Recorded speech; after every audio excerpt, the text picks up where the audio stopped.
When her ferocious pet gets covered in suds by the human, the alien girl loses her mind, reaches its pivotal moment, as armed forces surround the hidden valley. With extinction looming, the elder Tyroid steps forward, performing perfect Arvinian diplomatic rituals before demonstrating their sacred bathing ceremony. Even the hardened Inspector Dorn cannot deny the undeniable truth. These aren't mindless beasts, but an intelligent civilization worthy of protection. The morning light of Arvin's twin suns streamed through the panoramic glass windows of Lyrian's sandstone villa, casting elongated shadows across the polished stone floor. Outside, the majestic peaks of the Vidia Mountains stretched toward the lavender sky, their snow-capped summits glittering like diamonds against the backdrop of swirling clouds. It was the 23rd standard year on Arvin, and the day of an important planetary council meeting that Lyrian had been dreading for weeks. Lyrian stood at the window, her emerald skin absorbing the warm rays of sunlight as she gazed out at the mountainous landscape. Her silver hair, reminiscent of moonlight, was pulled back in a tight braid that reached her waist. She was a xenobiologist of significant standing in the Arvinian scientific community, known for her meticulous research and unwavering dedication to understanding the complex ecosystems of her planet. But today, her usual composed demeanor had given way to anxiety. "Asgar!" she called, her voice echoing through the high-ceilinged living space. "Where are you hiding now?" A low rumble emanated from behind the curved staircase, followed by the sound of claws scraping against stone. Moments later, a creature the size of a large earth tiger emerged into the light. Asgar was a Tyroid, one of the most feared predators on Arvin. His midnight blue scales shimmered with an iridescent quality as he moved, 6 muscular legs carrying his elongated body with surprising grace. 2 rows of ridged spines ran from the crown of his triangular head down to the tip of his forked tail, and a pair of luminescent yellow eyes fixed on Lyrian with unsettling intelligence. Most Arvinians would have fled at the mere sight of a Tyroid. These creatures were known for their ferocity and territorial aggression. They were apex predators that could tear through reinforced metal with their diamond-hard claws and inject paralyzing venom through the retractable fangs hidden in their powerful jaws. And yet, here was Asgar, padding across Lyrian's living room like an oversized house pet. "There you are," Lyrian said, her tone softening as Asgar approached. She reached out, placing her slender, 4-fingered hand on the creature's head. "I have a problem. My friend. The council meeting starts in 2 hours, and I still haven't found anyone willing to watch over you." Asgar made a chirping sound that seemed incongruous with his fearsome appearance. I know, Lyrian sighed. "It's not your fault that everyone is terrified of you. But I need to attend this meeting. The future of our research depends on it." Lyrian had acquired Asgar 3 years ago after finding him injured in the wilderness during a research expedition. Against all protocols and common sense, she had brought the wounded Tyroid back to her facility for treatment. What had begun as a temporary arrangement had evolved into a permanent bond. Asgar had never shown any inclination to return to the wild, and Lyrian had discovered that Tyroids were far more complex creatures than anyone had previously documented. The problem was that keeping a Tyroid as a pet violated at least 17 Arvinian regulations regarding dangerous wildlife. Lyrian had managed to secure special permissions for her research specimen, but the arrangement was precarious at best. The council was becoming increasingly concerned about the risks, especially as rumors spread about a human representative living on Arvin who kept regular company with both Lyrian and her dangerous companion. The holocommunicator on Lyrian's wrist chimed, displaying a message from Counselor Terran, one of her few allies on the planetary council. The message was brief but concerning. "They know about the human. Be prepared." Lyrian's heart sank. She had hoped to keep Dylan's involvement with her research quiet for a while longer. Relations between Earth and Arvin were still in their infancy, having been established only 5 years ago. The Council was notoriously conservative when it came to interplanetary cooperation, especially with humans, whom many Arvinians regarded with suspicion. The doorbell's melodic tones interrupted her thoughts. Asgar immediately tensed, his spines rising as he emitted a low, threatening growl. "Easy," Lyrian murmured, moving toward the entrance. "Let me see who it is." She activated the security screen, her eyes widening in surprise as she recognized the visitor. Speak of the devil, as humans would say. Without hesitation, she opened the door. Dylan Reeves stood on her doorstep, his tall frame silhouetted against the morning sky. By human standards, he was probably considered attractive, with his dark skin, closely cropped black hair, and warm brown eyes that crinkled at the corners when he smiled. He wore the standard Earth Biosecurity Division uniform, a sleek, dark blue jumpsuit with the Planetary Alliance insignia emblazoned on the shoulder. "Morning, Lyrian," he said, with that peculiar human casualness that still sometimes caught her off guard. "You look stressed. Council meeting day, right?" "Dylan," she replied, glancing nervously over her shoulder at Asgar, who was now approaching the door with predatory focus. "This isn't a good time. I'm about to leave, and Asgar is...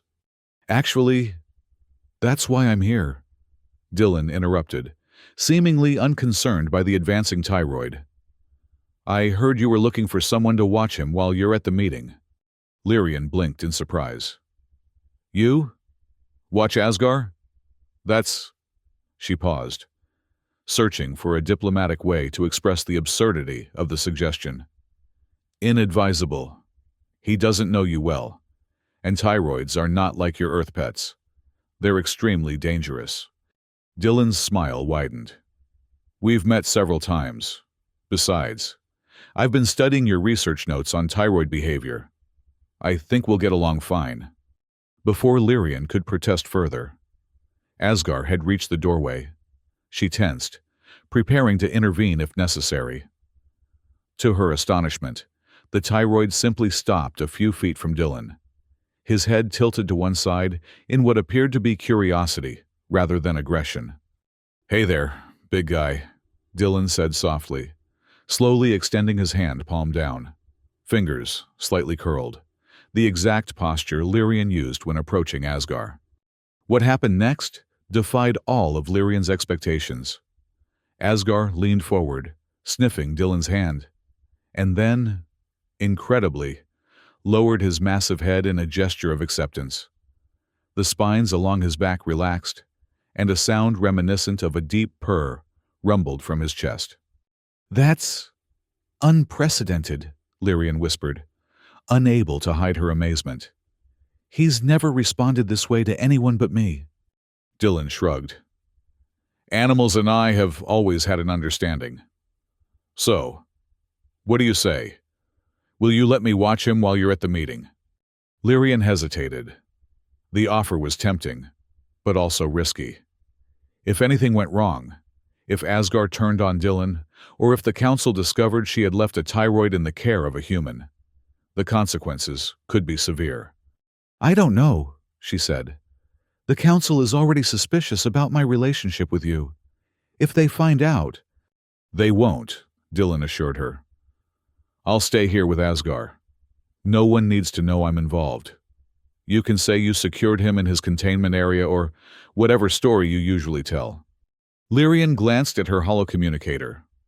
The meeting would start soon, and she was out of options. Against her better judgment, she nodded. "Very well," she said. "But there are protocols you must follow. Asgar needs his nutrition supplement at midday. The formula is in the kitchen. He has access to the secured garden area if he wants to go outside. And most importantly, do not, under any circumstances, try to bathe him." Dylan raised an eyebrow. "Bathe him? Why would I?" "Just don't," Lyrian insisted. "Thyroids have a complex relationship with water. It's a long explanation that we don't have time for right now. Promise me you won't try." "All right, I promise, Dylan said, though there was a glint in his eye that Lyrian found somewhat concerning. Go to your meeting. We'll be fine. With reluctance, Lyrian gathered her materials for the council session. She knelt beside Asgar, placing both hands on either side of his triangular head. Behave, she whispered in Arvinian. I'll return soon. As she headed for the door, she turned back one last time. Dylan was already sitting cross-legged on the floor, and to her continued amazement, Asgar had settled beside him, those fearsome yellow eyes half closed in apparent contentment. Fascinating, she murmured, before stepping out into the Arvinian morning, the door sliding shut behind her. Once Lyrian had departed, Dylan spent a few minutes simply observing Asgar. Despite having read Lyrian's research, he was still in awe of the creature's complexity. Tyroids were often described as mindless killing machines in general xenobiological literature, but Asgar defied those simplistic classifications.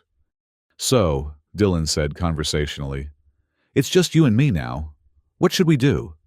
To his surprise, Asgar rose and padded toward the eastern wall of the living space, where an elaborate series of geometric shapes had been carved into the sandstone. The Tyroid raised one clawed appendage and deliberately touched 3 symbols in sequence. Dylan's eyes widened. Are you communicating? He approached the wall, studying the symbols.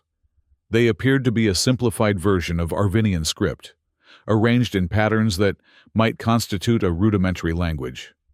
Could Asgar actually understand and use symbolic communication? Asgar repeated the sequence, then looked at Dylan expectantly. I'm sorry. I don't understand what you're trying to tell me, Dylan admitted. The Tyroid made a sound that almost resembled a sigh, then moved toward a different part of the room. There, a holographic interface activated at his approach. Images appeared. A garden, a feeding station, and what looked like a pool of some kind. Oh, I see, Dylan said, understanding dawning. You're showing me your routine. Clever boy. Asgar selected the garden image with another precise touch of his claw. The large glass doors leading to the enclosed outdoor area slid open automatically. Dylan followed as the Tyroid moved outside into a spectacular terraced garden that clung to the mountainside. Indigenous Arvinian plants in shades of purple, blue, and silver created a dreamlike landscape. A stream flowed through the center, cascading into a series of small pools before disappearing over the edge into a collection system. Asgar approached one of the pools, dipping a tentative claw into the water.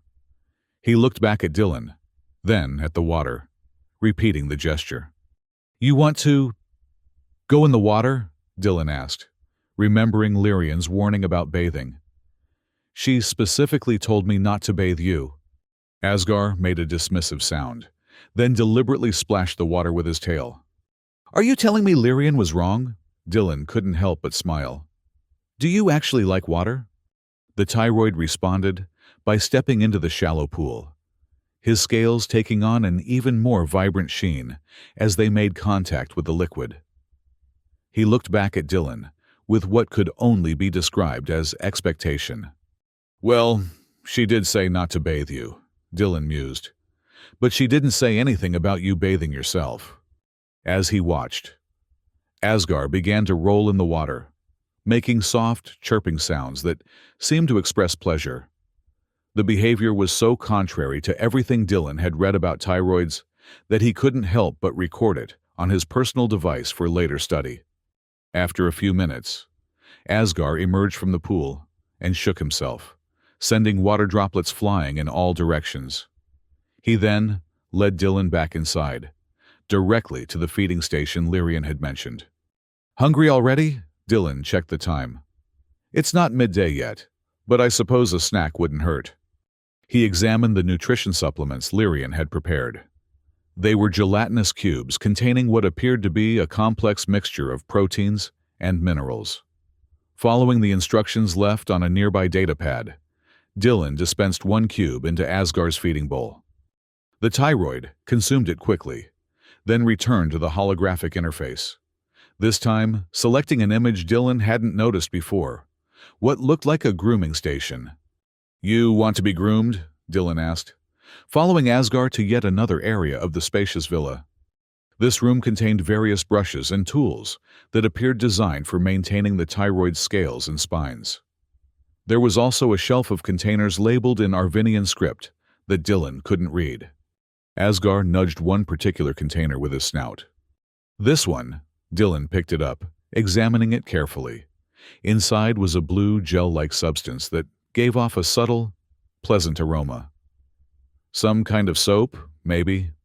The thyroid made an affirmative sound. Dylan hesitated, recalling Lyrian's warning. "She specifically said not to bathe you. But you seem to want this." Asgar pushed the container closer to Dylan's hands with his snout.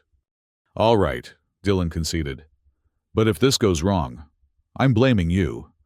He followed the thyroid back to the garden pools, where Asgar immediately entered the water again. With careful movements, Dylan applied a small amount of the blue gel to Asgar's scales, working it in with one of the grooming brushes he had brought along. The effect was immediate and unexpected. The gel reacted with the water to create a cascade of iridescent bubbles that clung to Asgar's scales. Rather than being alarmed, the thyroid began making a series of sounds that Dylan could only interpret as expressions of delight. Asgar rolled in the water, causing the bubbles to multiply and spread across his entire body. "You really do enjoy this, don't you?" Dylan laughed, continuing to work the soap into Asgar's scales and spines. For the next half hour, Dylan and Asgar engaged in what could only be described as a bubble bath party. The thyroid displayed behaviors that ranged from playful to meditative, at times splashing exuberantly, and at others floating peacefully amid the multicolored suds. Dylan was so engrossed in the unexpected bonding experience that he failed to notice the time, until the sound of the front door sliding open jolted him back to reality. "Dylan?" Lyrian's voice called from inside the villa. "Asgar, where are you?" Dylan froze, suddenly remembering her explicit instructions not to bathe the thyroid. "Uh-oh," he muttered. "We're in trouble now," before he could formulate an explanation. Lyrian appeared at the garden entrance. She stopped abruptly, her silver eyes widening at the scene before her. Dylan, standing knee-deep in a pool of rainbow-colored bubbles, and Asgar, the supposedly fearsome thyroid, covered from head to tail in iridescent suds, making what sounded suspiciously like joyful noises. "What have you done?" Lyrian's voice was barely audible, her expression unreadable. Dylan raised his hands defensively. "I can explain. He wanted it. He literally showed me the soap and led me here." "He wanted it?" Lyrian repeated slowly, stepping closer to the pool. "Yes, he can communicate. Lyrian, he used those symbols on your wall and the holographic interface. He knows exactly what he wants and how to ask for it. It's remarkable." Lyrian's gaze shifted from Dylan to Asgar, who was now happily rolling in the bubbles, completely unconcerned by her arrival. That's impossible," she whispered. "See for yourself," Dylan encouraged. "He's loving it. Why did you tell me not to bathe him?" A complex series of emotions crossed Lyrian's face. Disbelief, confusion, and then something that looked almost like awe. "Because thyroids are supposed to be hydrophobic," she explained, kneeling at the edge of the pool. "All the literature, all the studies indicate they avoid water except for drinking. It's one of their few documented vulnerabilities." Asgar chose that moment to swim directly to Lyrian, nuzzling her hand with his soapy snout. A small, hesitant smile began to form on her lips. "I've never seen him like this," she admitted. "So playful, so uninhibited." "Maybe the studies are wrong," Dylan suggested. "Or maybe Asgar is different from other thyroids." Lyrian touched the bubbles on Asgar's head, watching as they refracted light into tiny rainbows. Perhaps both, she said softly. Then, more firmly, the council meeting ended early. There's something I need to tell you. The playful atmosphere evaporated at her serious tone. What happened? Dylan asked. They're coming for Asgar, Lyrian said, her voice tight with suppressed emotion. Inspector Dorn announced a new security protocol. All Class Alpha predators in private possession are to be confiscated and relocated to controlled research facilities. They specifically mentioned tyroids. Dylan's expression hardened. When? Tomorrow morning. They've already issued the containment order. She looked at Asgar, who seemed to sense the change in mood and had grown still in the water. I can't let them take him. Dylan, you've seen how intelligent he is.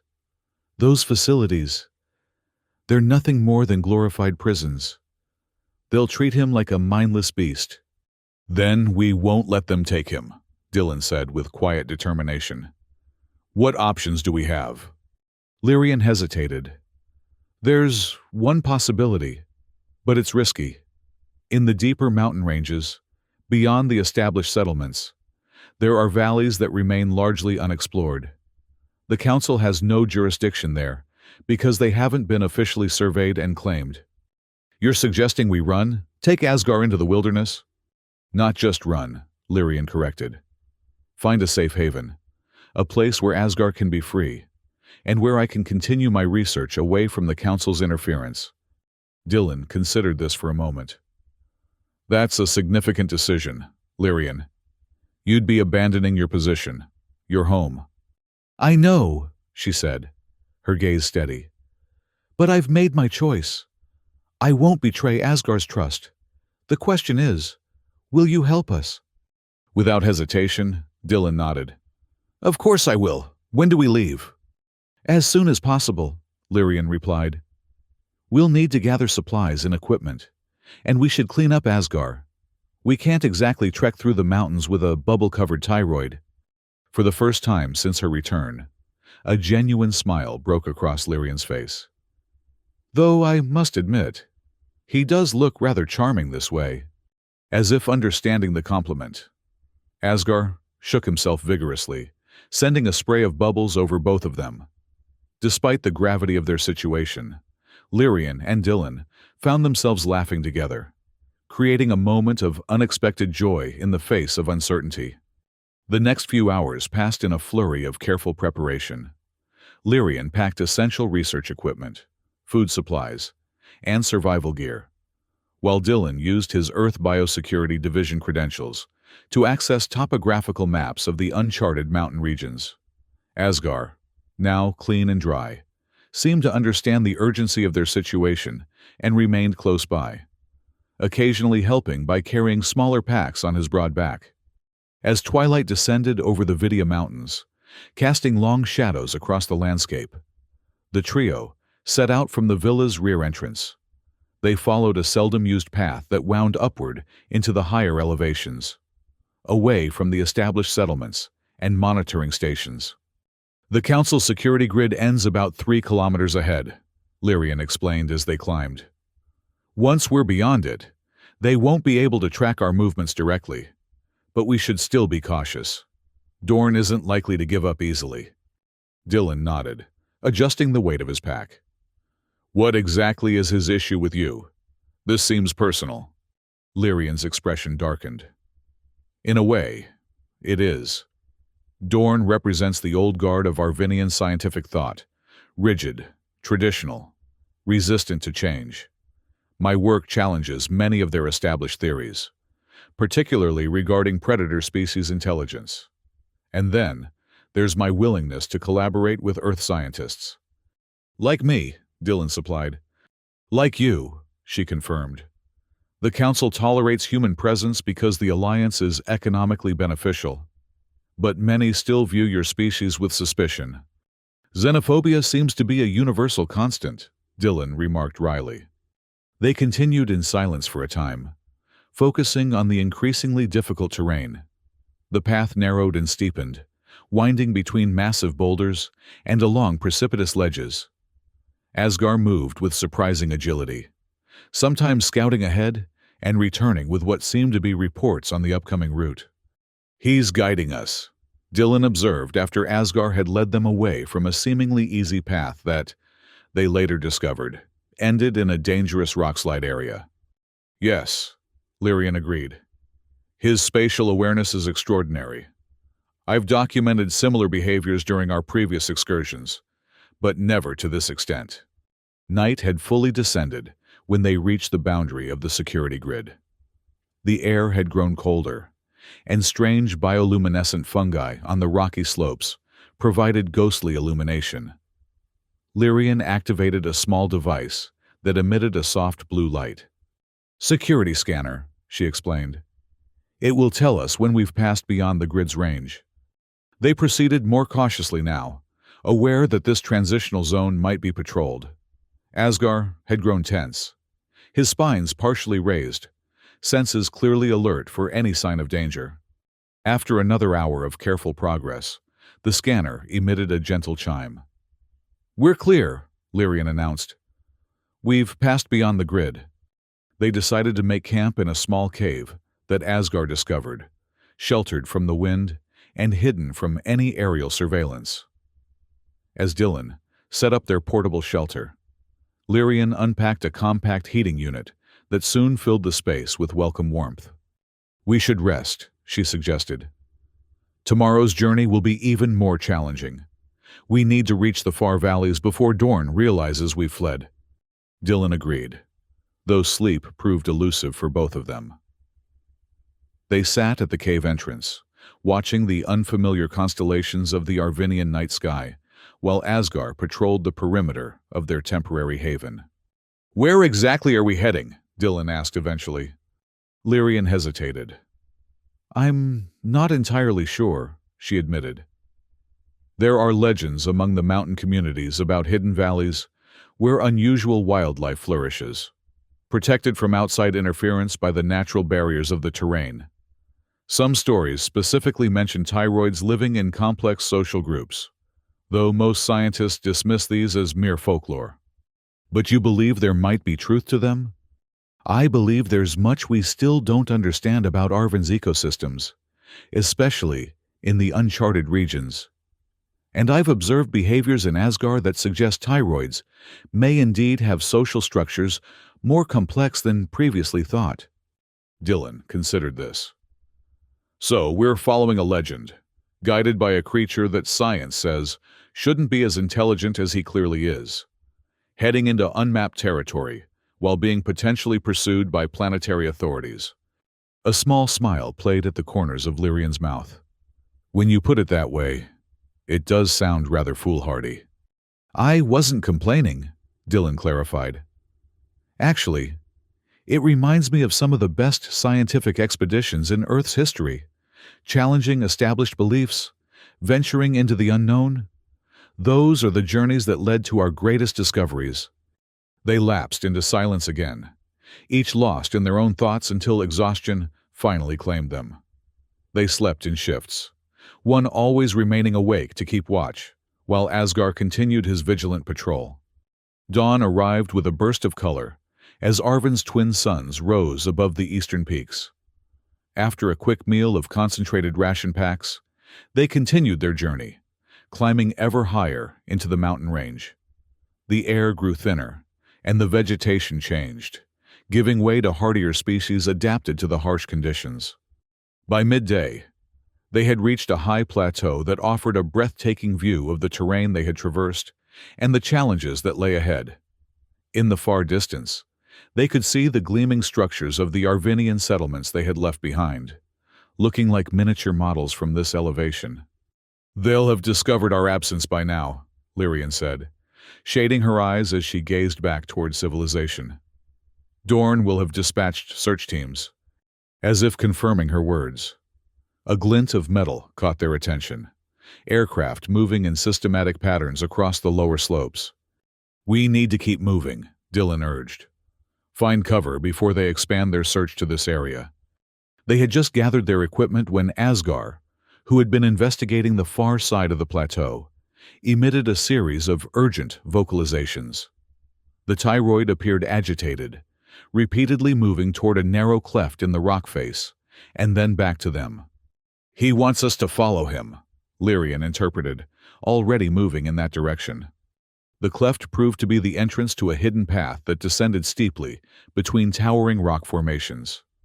It was narrow enough that they had to proceed in single file, with Asgar leading the way.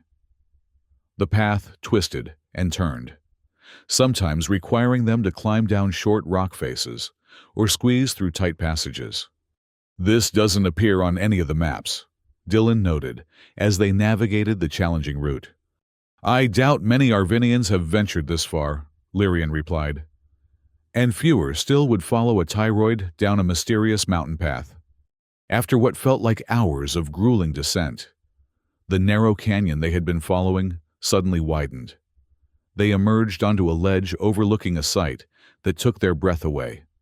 Below them stretched a vast valley, hidden from the outside world by the encircling mountain peaks.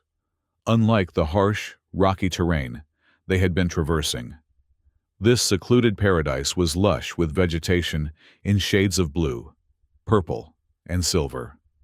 A network of streams crisscrossed the valley floor, feeding into a central lake that gleamed like polished obsidian in the afternoon light. And moving throughout this hidden ecosystem were dozens, no, hundreds of Tyroids. "Impossible," Lyrian whispered, her scientific mind struggling to process the scene before her. "An entire community?" The Tyroids below varied in size and coloration, from small juveniles, no larger than earth dogs, to massive specimens that dwarfed even Asgar. They moved in what appeared to be organized groups, some hunting in coordinated packs, others tending to young, and still others engaged in what looked remarkably like social interactions. Most striking of all were the structures visible at various points throughout the valley, not natural formations, but deliberately constructed shelters and gathering places made from local materials, showing clear evidence of tool use and planning. "They're not just surviving here," Dylan said in awe. "They're building a civilization." Asgar made a sound that seemed to express satisfaction, looking between his human companions and the valley below, with what could only be described as pride. "He knew," Lyrian realized. "All this time, he knew this place existed. That's why he stayed with me. Not because he couldn't return to the wild, but because he was studying me, just as I was studying him." The implication of her words hung in the air between them. If she was right, it meant that Tyroids weren't merely intelligent on an individual level. They possessed a collective cultural awareness and curiosity about other species that rivaled, perhaps even surpassed, that of Arvinians or humans. Their contemplation was interrupted by a distant sound that didn't belong in this pristine wilderness: the mechanical hum of aircraft engines. The search teams were drawing closer. "We need to descend into the valley," Lyrian decided. "Find somewhere to hide until we determine if this place is truly safe." With Asgar once again leading the way, they followed a winding path down the steep slope toward the valley floor. As they drew closer to the Tyroid community, Lyrian noticed something she hadn't been able to see from their higher vantage point. Many of the Tyroids were gathered around the various pools and streams, engaged in what appeared to be elaborate bathing rituals. Some rolled in the mineral-rich waters, much as Asgar had done in her garden pool.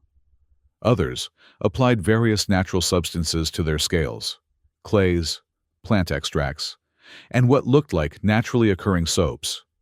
Juveniles played in shallow pools under the watchful eyes of larger adults, splashing and chasing iridescent bubbles. "The bathing," Lyrian murmured. "It's not just a preference, it's a cultural practice. A ritual." Dylan nodded, equally fascinated. That's why Asgar responded so enthusiastically to the bubble bath. He was recognizing something familiar, something from his community's traditions. They had reached the edge of the valley floor when Asgar suddenly tensed. A moment later, they heard it too. The unmistakable sound of aircraft, much closer now. Asgar urged them toward a cluster of large boulders that offered some cover, just as a sleek, Official-looking craft appeared over the ridge they had recently descended. "Council security," Lyrian confirmed, ducking down. "They must have tracked our heat signatures." The aircraft circled the valley once, then hovered directly above their position. An amplified voice echoed across the landscape. "Xenobiologist Lyrian, we know you are present in this area. By authority of the Planetary Council, you are ordered to surrender yourself and the thyroid specimen for processing. Further evasion will result in escalated enforcement measures." Throughout the valley, the thyroids had reacted to the intrusion with remarkable coordination. The juveniles had been quickly ushered into concealed shelters, while the adults had taken up defensive positions, their postures clearly communicating readiness to protect their territory if necessary. "They're not going to just leave," Dylan said grimly. "And I doubt those thyroids down there will tolerate an armed incursion into their homeland." Lyrian's mind raced. If conflict erupted between the Council forces and the thyroid community, the consequences would be devastating for both sides. There had to be another solution. "I need to contact Counselor Terran," she decided, reaching for her communications device. "He's the most progressive member of the Council. If I can show him what we've discovered here, he might be able to intervene before Dorn takes drastic action." "Can you reach him securely?" Dylan asked. "Won't they be monitoring all communications?" "Not all channels," Lyrian replied, making rapid adjustments to her device. "Terran provided me with an encrypted frequency for emergencies. This certainly qualifies." While Lyrian attempted to establish contact with her ally on the Council, Dylan kept watch on both the hovering aircraft and the increasingly agitated thyroids below. Asgar had positioned himself as a sentinel, his attention divided between the threat from above and his kin in the valley. After several tense minutes, Lyrian's device emitted a soft tone, indicating a secure connection had been established. "Counselor Terran," she said urgently, "I need your immediate assistance." The response came through clearly, despite the encryption. "Lyrian, where are you? The entire Council is in uproar. Dorn has deployed security forces with orders to capture you and terminate the thyroid if necessary." "Terminate?" Lyrian's voice rose in alarm. "On what grounds?" "He's claiming the creature represents an imminent threat to public safety," Terran explained. "But that's not all. He's also accusing you of collaborating with Earth agents to steal Arvinian biological secrets." Lyrian's eyes met Dylan's. "That's absurd." "I know," Terran agreed. "But he's convinced enough Council members to authorize the operation. I've been trying to intervene, but I need more information. What exactly have you discovered that's worth risking everything?" "An entire civilization," Lyrian replied without hesitation. "Counselor, I'm looking at a hidden valley containing hundreds of thyroids, living in a complex social structure. They have shelter construction, tool use, communal care of young, and cultural rituals. Everything we've believed about these creatures is wrong." There was a long silence before Terran responded. If true, that would change everything. But Dorn will never accept such claims without irrefutable evidence." "Then I'll provide it," Lyrian said firmly. "Can you come here, see for yourself, and bring recording equipment to document what we've found?" "It's risky," Terran cautioned. "Dorn has significant support on the Council." "Please," Lyrian urged. "The future of interspecies understanding on Arvin may depend on it." After another pause, Terran made his decision. "Send me your coordinates. I'll come alone, but I can't guarantee I can stop Dorn's forces for long." Lyrian transmitted the necessary data, then turned to Dylan. "Terran is coming. He may be our only chance to resolve this peacefully." The security aircraft continued to circle, occasionally broadcasting further demands for surrender. Below, in the valley, the adult thyroids had begun what appeared to be defensive preparations, moving large objects to create barriers and establishing clear perimeters around their communal areas. "They understand what's happening," Dylan observed. "They're preparing for a potential conflict." Asgar had grown increasingly restless. He paced back and forth, occasionally emitting low, rumbling sounds that seemed directed toward the valley community.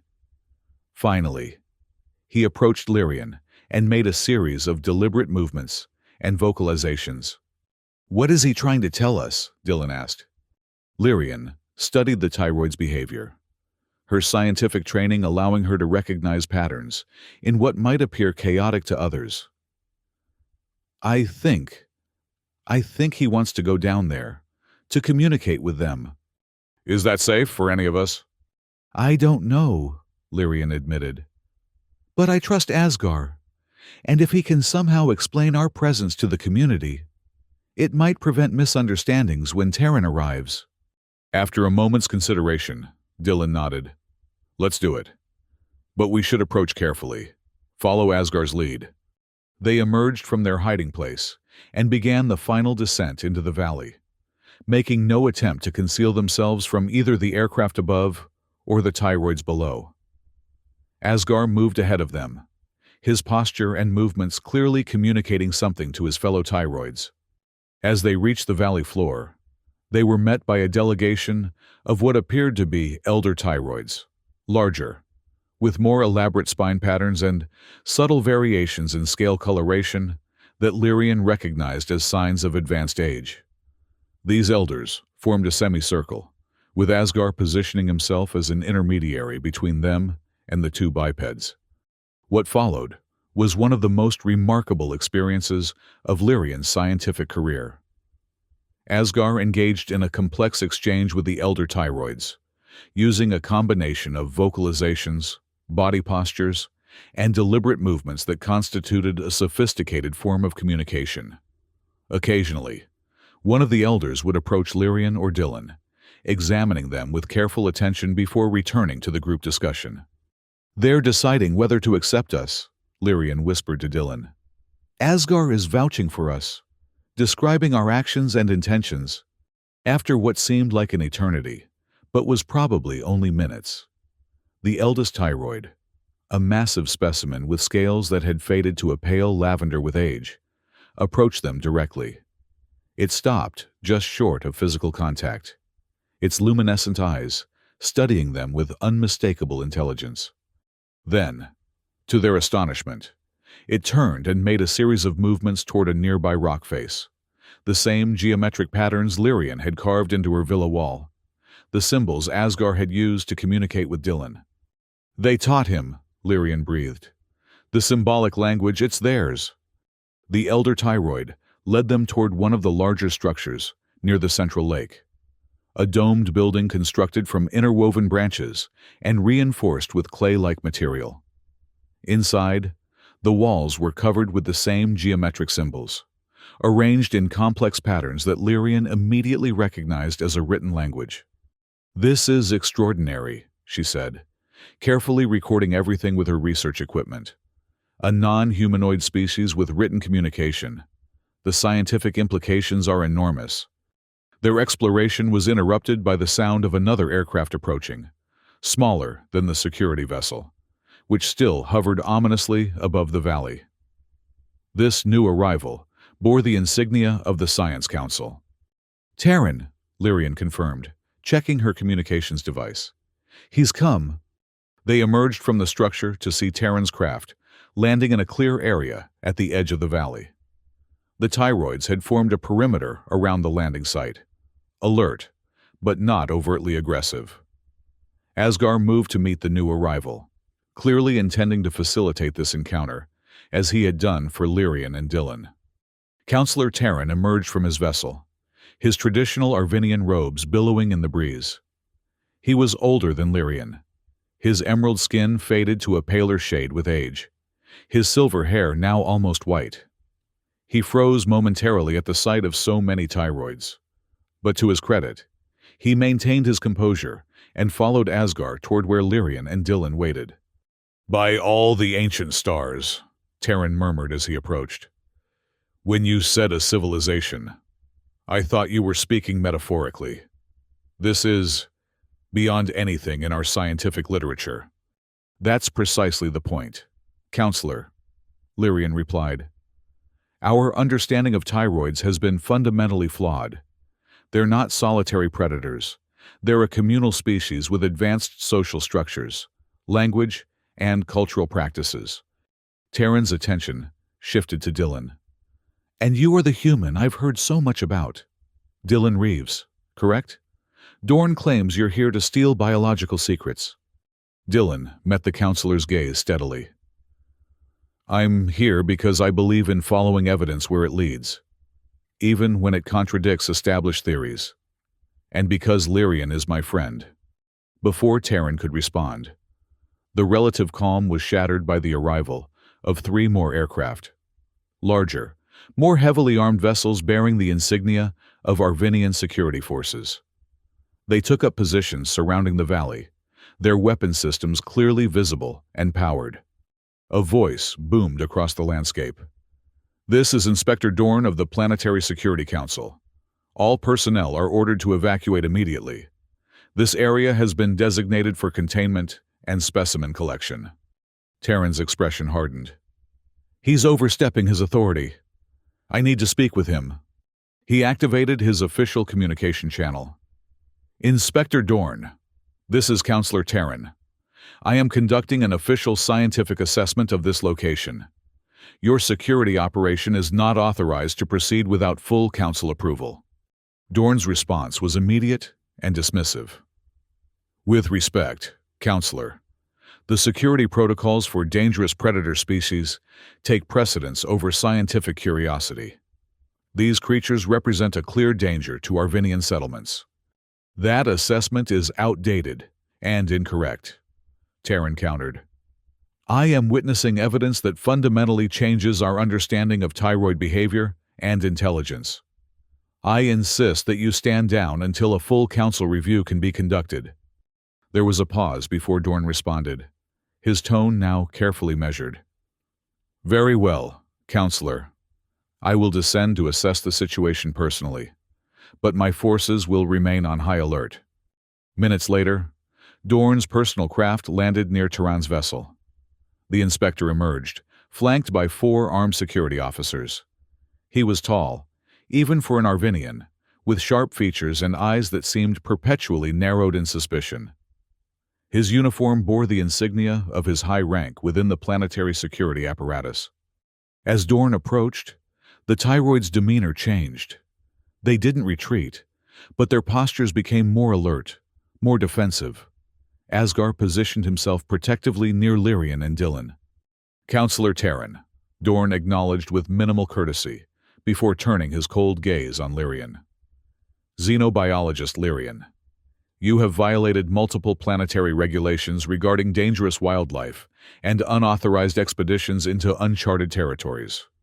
And you, he added, looking at Dylan with undisguised disdain, have no authority whatsoever on this planet. Inspector, Lyrian began, maintaining a professional tone despite her anger. What we've discovered here changes everything we thought we knew about thyroids. They're not dangerous predators to be contained. They're an intelligent species with their own society. Dorn's expression remained skeptical. I see a collection of predatory animals that have established a territorial range. Nothing more. Then, you're not looking closely enough, Dylan interjected. Observe their structures, their organized behavior, their communication methods. The human has no standing in this discussion, Dorn said dismissively. Taryn stepped forward. Actually, Inspector, as a recognized representative of Earth's Biosecurity Division and an invited scientific collaborator, he does have standing. And more importantly, he's right. What we're seeing here demands a complete reassessment of our policies regarding thyroids. Dorn's patience was clearly wearing thin. Counselor, I respect your scientific expertise, but my mandate is clear. These creatures have been classified as dangerous predators for generations. One anomalous gathering doesn't change that classification. It's not anomalous, Lyrian insisted. It's their natural state. Our understanding has been limited by our unwillingness to observe them in their true environment. The standoff might have continued indefinitely if not for an unexpected intervention. The elder Tyroid that had welcomed them approached, moving with deliberate calm despite the weapons pointed in its direction. It stopped before the assembled Arvinians and humans, then performed a series of movements that Lyrian immediately recognized as a formal greeting ritual, one used in Arvinian diplomatic contexts. The implications were staggering. Not only did the Tyroids have their own language and customs, but they had been observing and learning Arvinian cultural practices as well. Even Dorn seemed momentarily taken aback. What is it doing?" "Greeting you according to proper Arvinian diplomatic protocol," Lyrian explained, unable to keep a note of triumph from her voice. "They've been studying us, Inspector, just as we've been studying them. The difference is that they've been more successful at understanding our culture than we have at recognizing their intelligence." The elder Tyroid continued its demonstration, moving to one of the nearby pools. There, it engaged in a ritual bathing sequence, applying natural minerals to its scales and creating iridescent bubbles in the water. The same behavior that had so delighted Asgar in Lyrian's garden. "The bathing ritual," Lyrian explained. "It's not just for hygiene. It's a cultural practice, possibly with spiritual significance. When Dylan bathed Asgar with soap that created bubbles, he was inadvertently participating in one of their most important communal activities. Other Tyroids joined the elder, each adding different natural elements to the water, creating a spectacular display of colors and effects. Young Tyroids played at the edges, learning the ritual through observation and practice. The scene was so clearly social, so undeniably cultural, that even Dorn's rigid worldview seemed to waver. Terran seized the opportunity. "Inspector, what we're witnessing is the most significant xenobiological discovery in Arvinian history. These creatures, no, this species, deserves our protection and respect, not containment and study in artificial environments." Dorn remained silent, his internal conflict visible in his expression. Finally, he turned to Lyrian. "You truly believe they are sentient, capable of abstract thought, cultural development, moral reasoning?" "I do," Lyrian affirmed without hesitation. "And I have evidence to support that belief.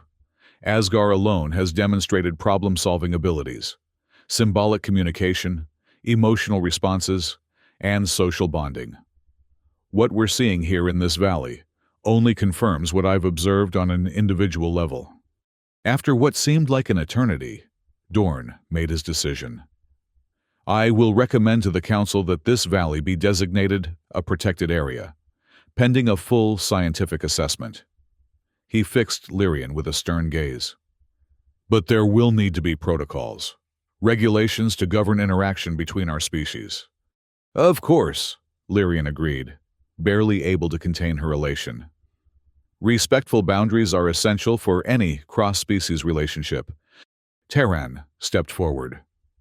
"I propose that Lyrian be granted a special research exemption to continue her work here, with appropriate oversight from both the Science and Security Councils." Dorn nodded reluctantly. "Acceptable, provided she agrees to regular reports and safety protocols." He glanced at Dylan. "And the human?" "Earth's contribution to this research would be invaluable," Terran suggested smoothly. "A joint Arvinian-Earth scientific initiative would demonstrate our commitment to the interplanetary alliance while advancing our understanding of Tyroid society." It was a political masterpiece, framing the situation in terms that appealed to broader Arvinian interests, while protecting the Tyroids from exploitation. Dorn, recognizing when he was outmaneuvered, conceded with as much dignity as he could muster. "Very well. I will present these recommendations to the full council." He turned to leave, then paused, looking back at the Tyroid community. "I have spent my career protecting Arvinians from what I perceived as threats. Perhaps it is time to reconsider what truly constitutes a threat, and what simply represents difference." With that surprisingly philosophical statement, Dorn returned to his vessel. The security craft remained hovering above the valley, but their weapon systems were visibly powered down, a small but significant gesture of de-escalation. Terran turned to Lyrian and Dylan, a smile breaking across his normally serious features. "Well done, both of you. This discovery will change Arvinian science forever, and perhaps our relationship with Earth as well." "There's so much work to be done," Lyrian said, her mind already racing with research possibilities. Documenting their language, understanding their social structures, learning about their history, and ensuring they're protected while that research proceeds, Dylan added. "Recognized as sentient beings with rights, not just interesting specimens." Taren nodded in agreement. "I'll make that my personal mission on the Council. For now, though, I should return and begin the formal process of establishing this valley as a protected zone." He glanced at the Tyroids, who had resumed their normal activities, now that the immediate threat had passed. "They seem remarkably resilient to disruption. They've likely been observing outside visitors for generations," Lyrian theorized. "We're probably not the first to discover this place, just the first to recognize what we were seeing." After Terran departed, Lyrian and Dylan found themselves standing at the edge of the central lake, watching as Tyroids of all ages engaged in their bathing rituals. Asgar had joined them, clearly delighted to be reunited with his own kind, while still maintaining his connection to his Arvinian and human companions. "What happens now?" Dylan asked quietly. Lyrian considered the question. "Officially, I'll establish a research outpost here. Document everything. Create translation matrices for their symbolic language. Study their social structures. The scientific value is incalculable." "And unofficially?" A smile played at the corners of her mouth. "Unofficially, I think we've been invited to join their community, at least temporarily, to learn from them, as Asgar has been learning from us." Dylan looked around at the valley, the structures built by non-humanoid intelligence, the complex social interactions taking place throughout the community, the sheer beauty of this hidden civilization. "I can't think of a greater privilege." "Neither can I," Lyrian agreed softly. In the months that followed, the Feladrax Valley, named after the Tyroid's own term for their species, as eventually translated by Lyrian, became an official research conservation area. A small scientific outpost was established at the valley's edge, staffed by a carefully selected team of Arvinian and Earth researchers committed to non-invasive observation and respectful interaction. Lyrian was appointed lead researcher, with full authority to establish protocols for contact between the scientists and the Feladrax community. Dylan became her official Earth liaison, his unique ability to connect with the Feladrax proving invaluable in building trust between species.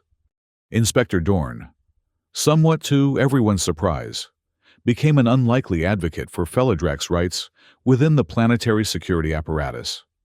His first-hand experience in the valley had transformed his perspective, leading him to establish the first interspecies security cooperation protocols, guidelines that would later be adapted for use throughout the planetary alliance. Counselor Terran used the discovery to advance broader reforms in Arvinian scientific policy, emphasizing the importance of questioning established assumptions and recognizing intelligence in all its diverse forms. As for Asgar, he chose to divide his time between the valley and Lyrian's research outpost, serving as a bridge between the worlds. His ability to navigate both Feladrax and Arvinian society made him an invaluable cultural ambassador, though he never lost his particular fondness for bubble baths, a quirk that became something of a legend among the research team. One evening, nearly a year after their initial discovery of the valley, Lyrian and Dylan sat beside one of the mineral springs that dotted the landscape. Asgar lounged nearby, occasionally dipping a claw into the bubbling water and watching the resulting ripples with apparent fascination. "The Council approved my latest proposal," Lyrian announced. We're establishing a permanent diplomatic channel with the Feladrax elders. They'll have direct representation in discussions that affect their territory. That's fantastic news, Dylan replied. A year ago, they were classified as mindless predators. Now they're diplomatic partners. It's a beginning, Lyrian agreed. There's still resistance from some quarters. Still those who see them as animals despite all evidence to the contrary. But change is happening. Dylan's hand found hers, their fingers intertwining, a gesture that had become increasingly common between them in recent months. Change always takes time. Look how long it took humans to recognize intelligence in our own planet's species. Lyrian nodded, leaning slightly against his shoulder. Their relationship had evolved alongside their work, professional collaboration gradually blossoming into something deeper. Cross-cultural romance presented its own challenges, but they navigated them with the same patience and curiosity they brought to their research. I've been thinking about the future, she said after a comfortable silence, about where this work might lead. And I believe the Feladrax could teach us about more than just their own society, their approach to their environment, their communal structures, their methods of conflict resolution. There are lessons there that both our species could benefit from. Dylan smiled. The teachers becoming the students.